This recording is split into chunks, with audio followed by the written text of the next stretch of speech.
শ্ৰী নাৰায়ণ ডেকা ডাঙৰীয়া, ডিব্ৰুগড় পৌৰ নিগমৰ মেয়ৰ ডক্টৰ শৌকত পাত্ৰ ডাঙৰীয়া, আজিৰ সভাত উপস্থিত সুধীবৃন্দ আৰু নিযুক্তি পত্ৰ সংগ্ৰহ কৰিবলৈ অহা যুৱক যুৱতী বন্ধু বান্ধৱীসকল, আজি আমি ৰাজ্য চৰকাৰৰ গৃহ নিৰ্মাণ আৰু নগৰ পৰিক্ৰমা বিভাগৰ অধীনত 43 গৰাকী নগৰীয়া কাৰিকৰী বিষয়াক নিযুক্তি পত্ৰ প্ৰদান কৰিবলৈ সমবেত হৈছোঁ।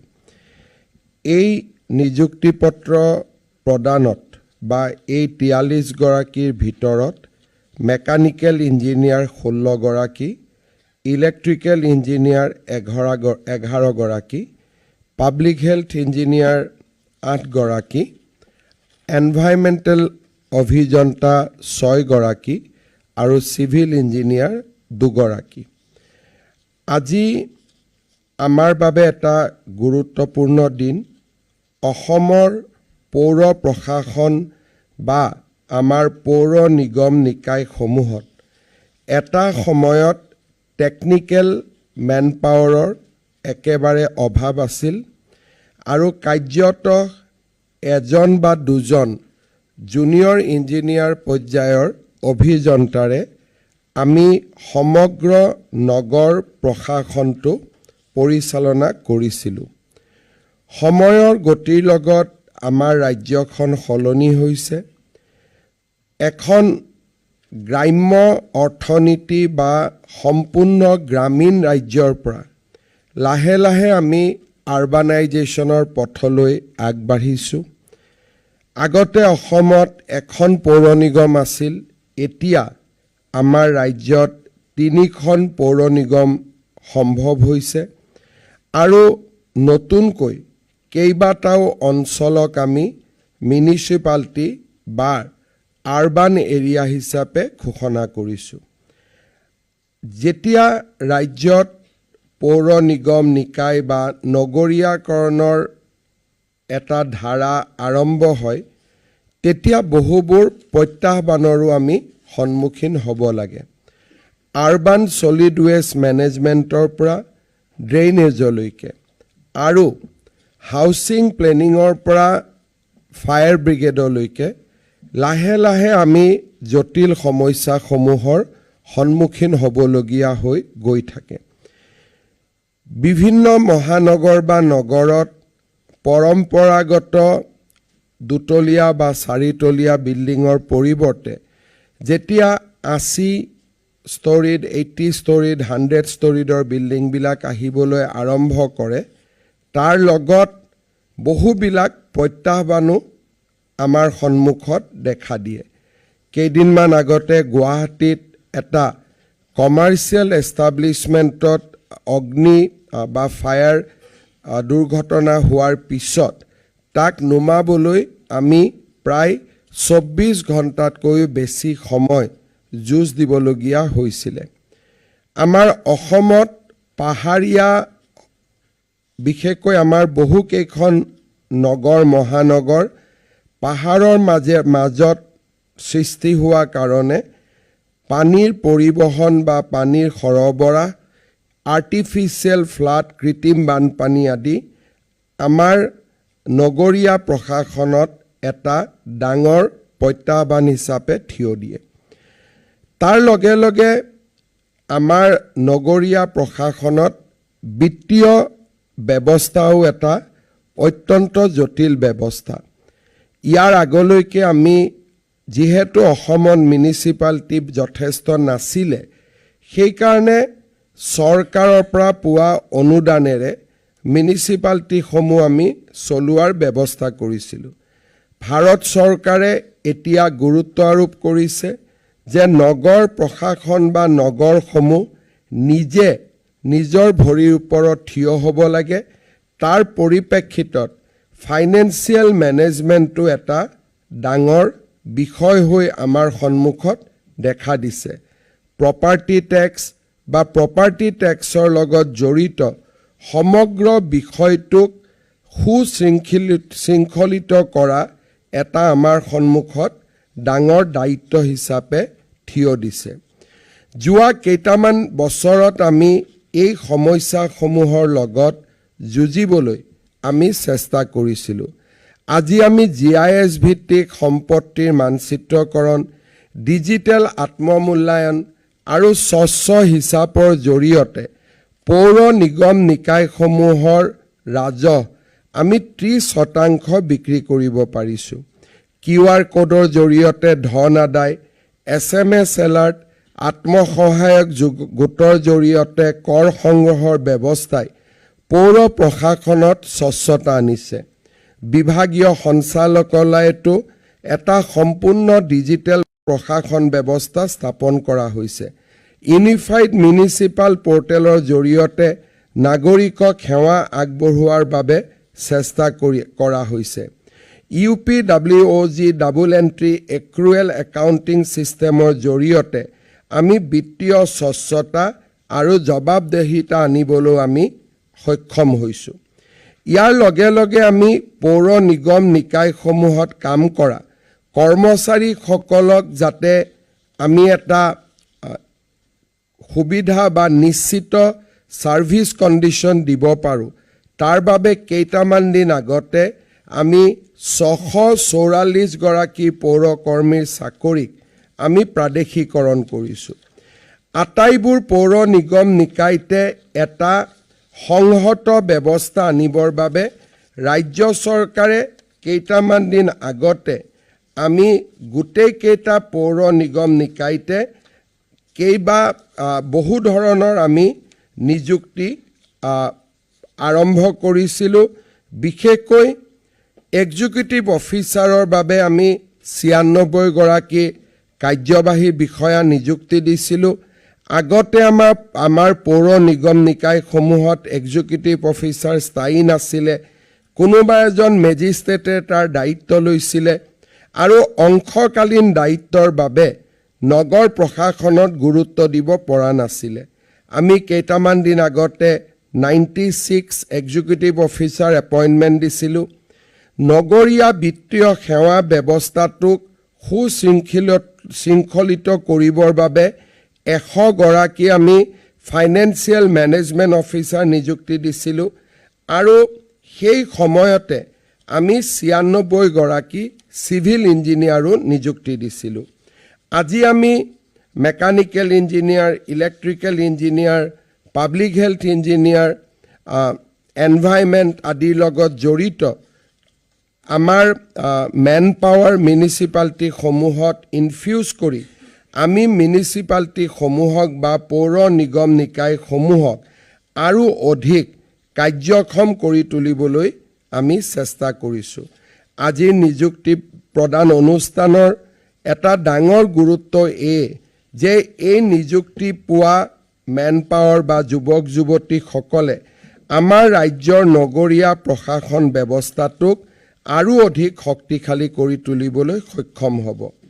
যোৱা 5টা বছৰত আমি দেখিছোঁ যে আমাৰ ৰাজ্যত স্বচ্ছ নিযুক্তি আৰু নিযুক্তিৰ বিশেষকৈ আমাৰ ল'ৰা ছোৱালীসকলক শিক্ষা গ্ৰহণৰ পিছত আমি যাতে উপযুক্ত কৰ্মসংস্থাপন দিব পাৰোঁ, তাৰ বাবে আমি বিভিন্ন প্ৰচেষ্টা হাতত লৈছিলোঁ। তাৰ পৰিণাম স্বৰূপে বৰ্তমানলৈকে আমাৰ যোৱা 5টা বছৰৰ শাসনকালত আমি 1,41,984 গৰাকী যুৱক যুৱতীক আমি বিভিন্ন বিভাগত নিযুক্তি দিবলৈ সক্ষম হৈছিলোঁ। আজি প্ৰদান কৰা এই নিযুক্তিৰ ফলত নিযুক্তিপ্ৰাপ্ত যুৱক যুৱতীৰ সংখ্যা 1,42,029 গৰাকীলৈ বৃদ্ধি পাব। মই মাত্ৰ দুটা কথাৰে সামৰণি মাৰিম। পৌৰ নিগম আৰু নিকায়সমূহ ৰাজ্য চৰকাৰৰ প্ৰশাসনৰ লগত সম্পূৰ্ণ একে নহয়। ইয়াৰ এটা নিজস্ব প্ৰশাসনিক এক প্ৰকাৰ ক'ব গ'লে প্ৰশাসনিক এটা তেওঁলোকৰ নিজৰ এখন প্ৰশাসনিক পৃথিৱী আছে আৰু সংবিধান মতে নগৰীয়া প্ৰশাসন আৰু পৌৰ প্ৰশাসন বা গাঁও পঞ্চায়তক আমি ৰাষ্ট্ৰৰ থাৰ্ড লেয়াৰ অফ গভৰ্ণমেণ্ট বুলি কওঁ। তৃতীয় খলপ আমাৰ 3টা খলপত চৰকাৰ চলে, চেণ্ট্ৰেল গভৰ্ণমেণ্ট, ষ্টেট গভৰ্ণমেণ্ট আৰু তৃণমূল পৰ্যায়ত পৌৰ নিগম নিকায় আৰু পঞ্চায়তসমূহ ৰাইজৰ বাবে কাম কৰে। এই গোটেই ব্যৱস্থাটোত ৰাজ্য চৰকাৰে প্ৰত্যক্ষভাৱে হস্তক্ষেপ নকৰে। ইয়াত মাত্ৰ ৰাজ্য চৰকাৰে এনকাৰেজ কৰে। সুপ্ৰশাসনৰ বাবে, গুড গভাৰ্নেন্সৰ বাবে ৰাজ্য চৰকাৰে প্ৰয়োজনীয় সহায় আৰু সুবিধা আগবঢ়ায়। আজি আমি নিযুক্তি দিয়া বিষয়া বা আমাৰ যুৱক যুৱতীসকলে ৰাজ্য চৰকাৰৰ প্ৰতিনিধি হিচাপে মিউনিচিপালিটিত কাম কৰিব। কাৰণ আমি এই নিযুক্তিসমূহ ৰাজ্য চৰকাৰৰ দ্বাৰা আমি ক্ৰিয়ান্বিত কৰিছোঁ। তাৰমানে আজি নিযুক্তি পোৱা অফিচাৰসকল ৰাজ্য চৰকাৰৰ বিষয়া হ'ব, কিন্তু তেওঁলোকে পৌৰ নিগম নিকায়ত কাম কৰিব। যেনেকৈ আমাৰ IAS IPS অফিচাৰসকলক ৰাষ্ট্ৰপতিয়ে নিযুক্তি দিয়ে, কিন্তু তেওঁলোকে ৰাজ্য চৰকাৰৰ লগত কাম কৰে। ঠিক তেনেকৈ আজি আমি নিযুক্তি দিয়া বিষয়াসকল বা আগতে নিযুক্তি কৰা আমাৰ গেজেটেড অফিচাৰসকলক ৰাজ্য চৰকাৰে নিযুক্তি দিয়ে আৰু পৌৰ নিগমত তেখেতসকলে কাম কৰে। ৰাজ্য চৰকাৰৰ প্ৰতিনিধি হিচাপে পৌৰ প্ৰশাসন ব্যৱস্থাটোক শক্তিশালী কৰিবলৈ তেওঁলোকে কাম কৰে। সেয়েহে এক প্ৰকাৰ আমাৰ ওপৰত এটা ডাবল কণ্ট্ৰল, অৰ্থাৎ ৰাজ্য চৰকাৰেও আমাক নিয়ন্ত্ৰণ কৰিব আৰু যেতিয়া কোনোবা এটা আমি মিউনিচিপালিটিত কাম কৰিম, সেই মিউনিচিপালিটিয়ে আমাক নিয়ন্ত্ৰণ কৰিব। তাৰ কাৰণে আমাৰ দ্বৈত জবাবদিহি হ'ব। আৰু আমি এটা বস্তু চাব লাগিব বা আমি এটা কথাত সদায় মনোনিৱেশ কৰিব লাগিব যে মিউনিচিপালিটিসমূহে আমাক যাতে বোজা বুলি গ্ৰহণ নকৰি সম্পদ বুলি গ্ৰহণ কৰে।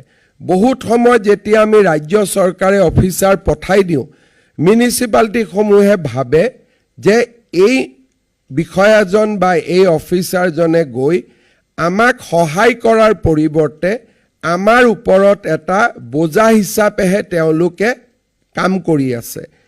আমাৰ ধাৰণাটো হ'ব লাগিব যে আমি যাতে তেওঁলোকৰ লগত সহযোগিতা আৰু ৰাজ্য চৰকাৰৰ প্লেন প্ৰগ্ৰেমখিনিক ইমপ্লিমেণ্ট কৰাত আমি যাতে এটা খুব পজিটিভ ভূমিকা এটা আমি গ্ৰহণ কৰিব পাৰোঁ।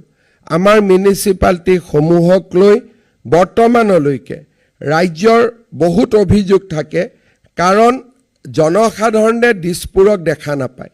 কিন্তু ডিব্ৰুগড়ত যদি কোনোবা এটা ড্ৰেইনৰ ওপৰত আৱৰ্জনা গোট খাইছে, ক'ৰবাত যদি আজি আৱৰ্জনাখিনি আমি লৈ যোৱা নাই, ক'ৰবাত যদি ষ্ট্ৰীট লাইট এটা নোহোৱা হৈছে, তেওঁলোকৰ খং আৰু ক্ৰোধ পোনে পোনে মিউনিচিপালিটিখনৰ ওপৰত পৰে।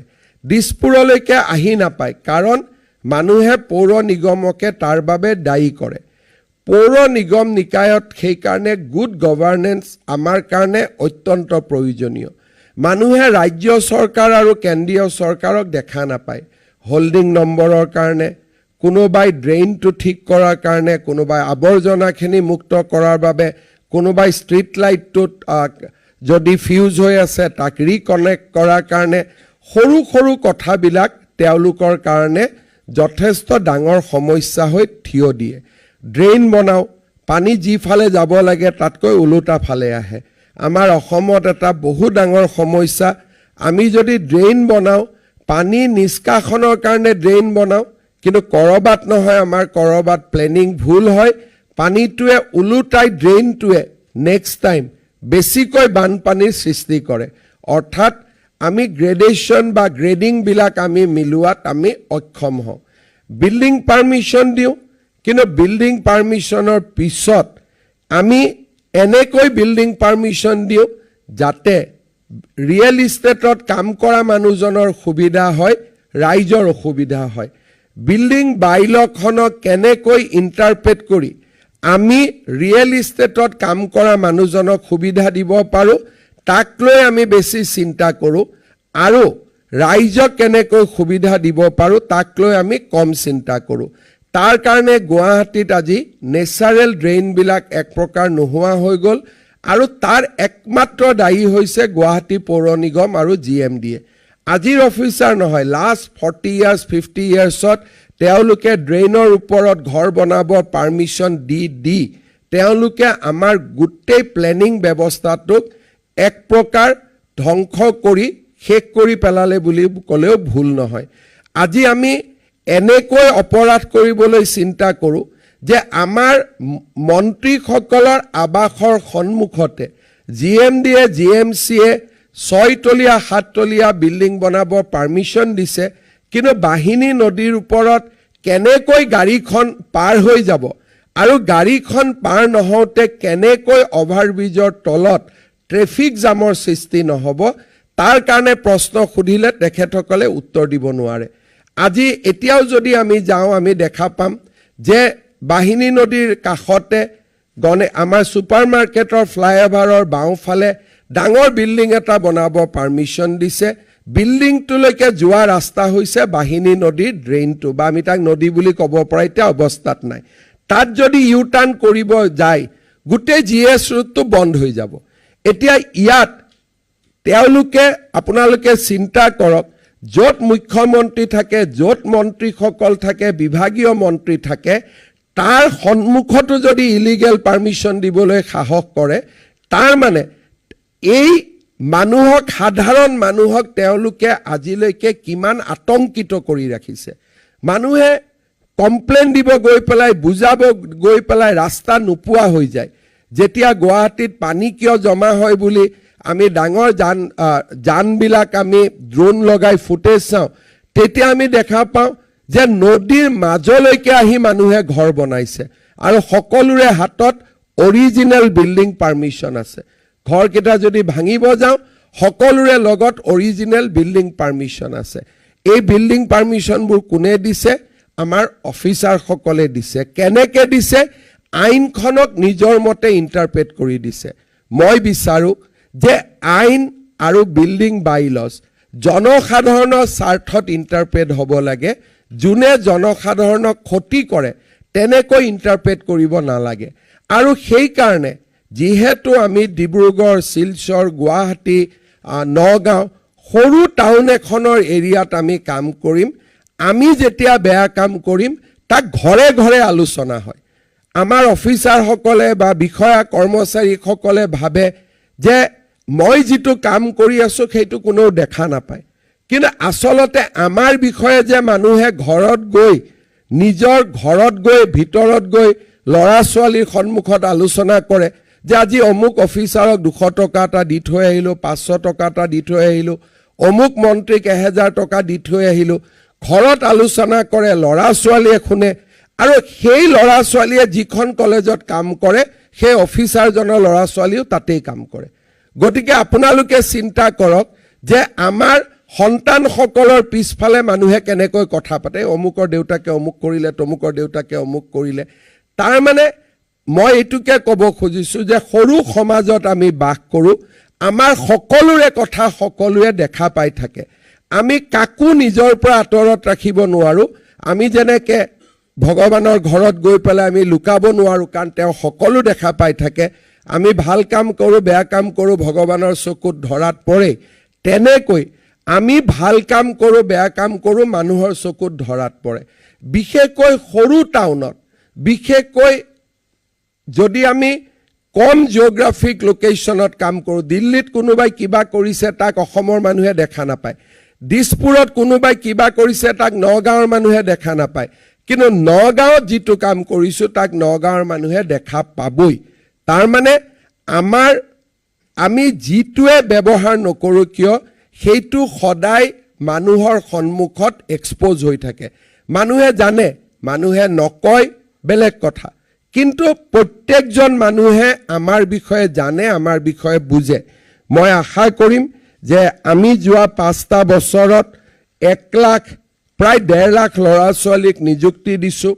আমি মনতে ভাবিছোঁ যে নিকা নিযুক্তি, স্বচ্ছ নিযুক্তি, আৰু তেওঁলোকে অফিচ কাছাৰীত নিজৰ নিজৰ দায়িত্ব পালন কৰিব যাওঁতে এই আৰম্ভণিৰ স্বচ্ছ শব্দটোৰ অৰ্থ যদি বুজি লয়, আমাৰ অসমত বহুত মানুহ আছে যে মোৰ নিযুক্তিটো স্বচ্ছ হ'ব লাগে, কিন্তু মই যিটো কাম কৰিম সেইটো স্বচ্ছ হ'ব নালাগে। অৰ্থাৎ স্বচ্ছতাটো মোৰ ক্ষেত্ৰত প্ৰয়োগ হ'ব লাগে, কিন্তু মই আগলৈকে গৈ স্বচ্ছ কাম কৰিম সেই একাউণ্টেবিলিটিটো মোৰ ওপৰত থাকিব নালাগে।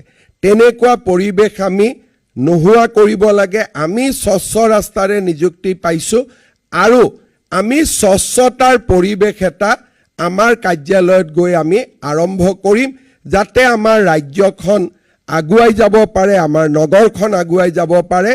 আৰু in the context of municipal administration transparency and honesty is more important. কাৰণ মানুহে আমাক দেখা পাই থাকে। দিছপুৰত কি কৰিছোঁ মানুহে দেখা নাপায়। মই আকৌ ৰিপিট কৰিছোঁ, যোৰহাটত কিবা কৰিলে, নগাঁৱত কিবা কৰিলে টাউনৰ মানুহখিনিয়ে এটা মুহূৰ্ততে গম পায়। গধূলি কোনোবা এখন বিয়াত যেতিয়া সমবেত হয় প্ৰথম এই কথাটোৱে আলোচনা হয়, আৰু মিনিটত আমি যিমানে অনেষ্টিৰ এটা মুখা পিন্ধি নাথাকোঁ কিয় মিনিটত সি ডিমলিষ্ট হৈ যায়। কাৰণ মানুহে গৈ কথা পাতে, আৰু মিউনিচিপালিটিৰ ক্ষেত্ৰত ই বেছিকৈ প্ৰযোজ্য। মিউনিচিপালিটিত কাম কৰাটো এটা চেলেঞ্জিং কাম আৰু ই প্ৰত্যাহ্বানমূলক কাম, কিন্তু ই ছেটিছফাইঙো। যেতিয়া লাহে লাহে চহৰখন ভাল হৈ আহে, ইট গিভছ ইমেন্স ছেটিছফেকশ্যন।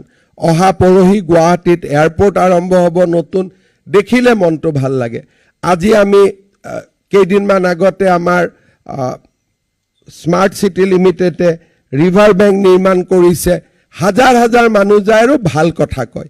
অৰ্থাৎ এনেকুৱা নহয় যে মানুহে সদায় বেয়া কথাই কয়। ভাল কাম কৰিলে ডেফিনেটলি মানুহে ভাল কাম কয়। আৰু মই সেইকাৰণে সকলোকে আহ্বান জনাম যে আমি এটা স্বচ্ছ প্ৰক্ৰিয়াৰ প্ৰডাক্ট হিচাপে স্বচ্ছতাক যাতে আমি আমাৰ কৰ্ম জীৱনতো সমাহিত কৰোঁ আৰু ৰাজ্যখনক আগবাঢ়ি যোৱাত আমি কণ্ট্ৰিবিউট কৰোঁ, তাকে অনুৰোধ জনাই সকলোকে অভিনন্দন জনাই মই মোৰ বক্তব্যৰ সামৰণি মাৰিছোঁ।